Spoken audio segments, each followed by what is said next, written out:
أنا جوزي اتغير بعد الجواز أو مراتي اتغيرت بعد الجواز. اسألوا نفسكم، هم فعلا اتغيروا ولا دي أول مرة الحياة تكشفهم؟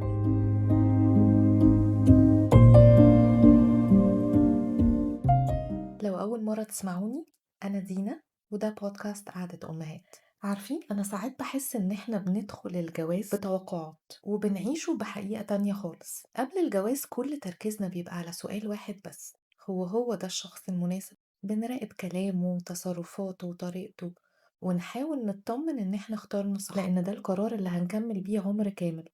بس في حاجة عمرنا تقريبا ما بنفكر فيها في الأول: إن الشخص اللي قدامنا ده لسه الحياة ما امتحنتهوش قدامنا. احنا قبل الجواز بنشوف أحلى نسخة من بعض، كل واحد فينا بيبقى عنده مساحة يفكر قبل ما يرد، يختار كلامه، يهدى قبل ما يتكلم، يحاول يحتوي الموقف ويطلع أحسن نسخة جواه. وده مش تمثيل ولا خداع، دي طبيعة أي إنسان وهو لسه بيتعرف على حد. بس بعد الجواز الدنيا بتبدأ تسأل أسئلة مختلفة: هو إيه اللي هيحصل لما يبقى فيه ضغط؟ لما الفلوس والرزق يضيقوا؟ لما الاتنين يبقوا مرهقين؟ لما طفل يصحى يعيط الساعة 3 الفجر؟ لما سوء تفاهم صغير يتحول لخناقة؟ هنا بتبدأ تظهر النسخة اللي بتطلع وقت الضغط، وقت الزعل، وقت الخوف والمسؤولية. ودي ما بتبقاش شخصية جديدة، دي شخصية اللي كانت موجودة في الأول بس الظروف هي اللي أظهرتها. وعشان كده لما بنسمع حد بيقول أنا جوزي اتغير بعد الجواز أو مراتي اتغيرت بعد الجواز، اسألوا نفسكم، هم فعلا اتغيروا ولا دي أول مرة الحياة تكشفهم وأول مرة الحياة تبينهم على حقيقتهم؟ ويمكن عشان كده إحنا قبل الجواز بنختار شخص، وبعد الجواز بنكتشف الشخص. والاكتشاف ده ما بيحصلش في شهر ولا سنة، ممكن يفضل طول العمر. ويمكن دي واحدة من أغرب الحاجات في الجواز، إن كل سنة بتتعرفي على نسخة جديدة من نفس الشخص. يمكن هتبقى أول مرة تكتشفي إن وقت الخلاف هو بيسكت، مش عشان هو مش مهتم، بس عشان هو متربي، لأن السكوت أحسن من الكلام وقت العصبية. ويمكن أول مرة تكتشفي إن وانتي زعلانة انتي مش مستنية حلول، انتي بس كنتي مستنية حد يسمعك، وهو يفضل طول الوقت يحاول يحل المشكلة، لأن دي الطريقة الوحيدة اللي هو بيعرف يقولك بيها أنا جنبك. يمكن تكتشفي إنه لما يخاف يركز أكتر في شغله، ويمكن هو يكتشف إنك لما بتخافي بتحبي تتكلمي كتير. انتوا الاتنين خايفين، بس كل واحد بيعبر عن خوفه بطريقة مختلفة. يمكن تكتشفي إن أكتر حاجة كانت بتضايقك فيه دلوقتي هي نفس الحاجة اللي خلتك تحسي معاه بالأمان أول ما عرفتيه: عناده اللي انتي كنتي شايفاه ثبات، وهدوءه اللي كنتي شايفاه حكمة، حرصه على الفلوس اللي كنتي شايفاه مسؤولية. كل صفة ليها وجهين، والحياة هي اللي بتوريكي الوش التاني. ساعتها بتبدأي تفهمي ان انتي مش متجوزة ملاك ولا هو متجوز ملاك، انتوا الاتنين بشر، كل واحد جاي بخلفية وبتربية مختلفة ومن بيت مختلف وحكاية مختلفة. وعشان كده الجواز مش اختبار للحب، الجواز اختبار للفهم، لأن الحب ممكن يخليك تتمسك بحد، بس الفهم هو اللي بيعلمك ازاي تعيش مع الشخص ده. وعلى سيرة الحب، أنا ما بشوفش خالص إن الحب هو أهم حاجة في الجواز. يمكن الحب هو اللي بيبدأ الجواز، بس اللي بيكمل الجواز هو الاحترام. الحب مشاعر، والمشاعر دي على طول بتطلع وتنزل، ودي يمكن حاجة ناس تستغربها، بس الحقيقة إن في أيام هنبقى مش طايقين بعض، وفي أيام هتحسوا إن انتوا أصحاب أكتر من إن انتوا اتنين متجوزين، في أيام هتقعدوا تضحكوا من قلبكم، وفي أيام تانية كل واحد هيبقى نفسه يقعد شوية لوحده. وده كله طبيعي، بس اللي ما ينفعش يطلع وينزل هو الاحترام، لأن أول ما الاحترام ده بيقع كل خلاف صغير بيبقى كبير، وأي كلمة ممكن تسيب جرح، وأي مشكلة ممكن تبقى أصعب 1000 مرة.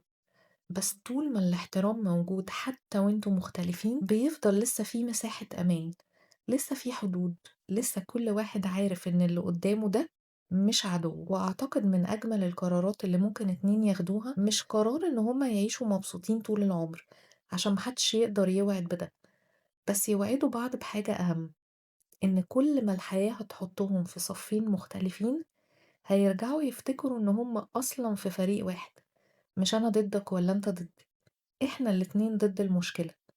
يمكن دي أبسط جملة لو كل اتنين افتكروها وقت الخلاف، خلافات كتير كانت هتنتهي بشكل مختلف. وبرضه من الحاجات الكتير اللي الناس ما بتبقاش فاهماها بشكل مظبوط إن الجواز الناجح مش هو الجواز اللي ما فيهوش مشاكل، لأن ما فيش علاقة ما بين اتنين من غير اختلاف ولا زعل ولا أيام كل واحد فيها هيبقى مش طايق التاني. بس الفرق الحقيقي مش في عدد المشاكل، الفرق في القرار. قرار إن البيت ده ما يبقاش كل خلاف فيه تهديد، وكل زعل نهاية، وكل مشكلة يبقى السؤال اللي بعدها هنكمل ولا لأ. في قرارات كده لازم تتاخد من بدري، قرارات هادية ما بين الاتنين، مش وقت الرومانسية ولا وقت الفرح، ولكن وقت العقل، إننا طول ما في احترام بينا وطول ما في نية صادقة إن احنا نصلح، احنا مش هنسيب ايد بعض. مش معنى كده إن احنا هنوافق على الغلط ولا هنسكت على الأذى ولا هنقبل الإهانة. في فرق كبير ما بين إن العلاقة تبقى صعبة وبين إنها تبقى مؤذية، وأكبر غلط إن إحنا نخلط بين الاتنين. الجواز ما بيحتاجش اتنين كاملين، الجواز محتاج اتنين كل واحد فيهم لما يقع التاني يمدله ايده، ولما يغلط يبقى فيه مساحة إن هو يصلح، ولما الحياة تضغطهم يفتكروا إن هم اختاروا يبنوا بيت مش يكسبوا خناقة. أقوى كلمة ممكن تتقال وقت الخلاف مش أنا صح، يمكن لو قلنا تعالى نشوف هنحل المشكلة دي ازاي، الجملة دي بتنقلكم من صفين مختلفين لفريق واحد. وهو ده المعنى الحقيقي للجواز. من أغرب وأجمل الحاجات في الجواز إن هو ما بيبقاش مبني على اتنين شبه بعض. يمكن أنجح الجوازات هي اللي الاتنين فيها بيبقوا مختلفين، واحد بيهدي الدنيا لما التاني يتوتر، واحد بيفكر بالقلب والتاني بيفكر بالعقل، واحد بيتكلم كتير والتاني بيسمع. ومع كل الاختلافات دي اتنين يقرروا يقولوا أنا مش فاهمك في كل حاجة بس أنا بحاول أفهمك، أنا ما بحبش كل تصرفاتك بس هفضل شايف قيمتك، مش كل يوم هيبقى سهل بس هنعديه سوا. يمكن دي المعجزة الحقيقية في الجواز، إنك تلاقي إنسان مش نسخة منك، مش بيعيش بنفس طريقتك ولا بيفكر زيك، بس مع ذلك انت بتختار كل يوم ان انت تكمل معاه. الجواز مش ان انت تلاقي حد يخليك ما تتعبش ابدا، الجواز ان انتوا تلاقوا ناس لما الدنيا تتعبكوا يكونوا هم الشخص الوحيد اللي بيبقى نفسك ترجعي له. من الحاجات اللي الناس مديالها حجم اكبر من حجمها في الجواز هي الحب. احنا بنتعامل مع الحب اكنه هو اهم حاجة، ولو الحب قل يبقى الجواز فيه مشكلة، ولو ما بقيناش حاسين بنفس اللهفة يبقى أكيد في حاجة غلط.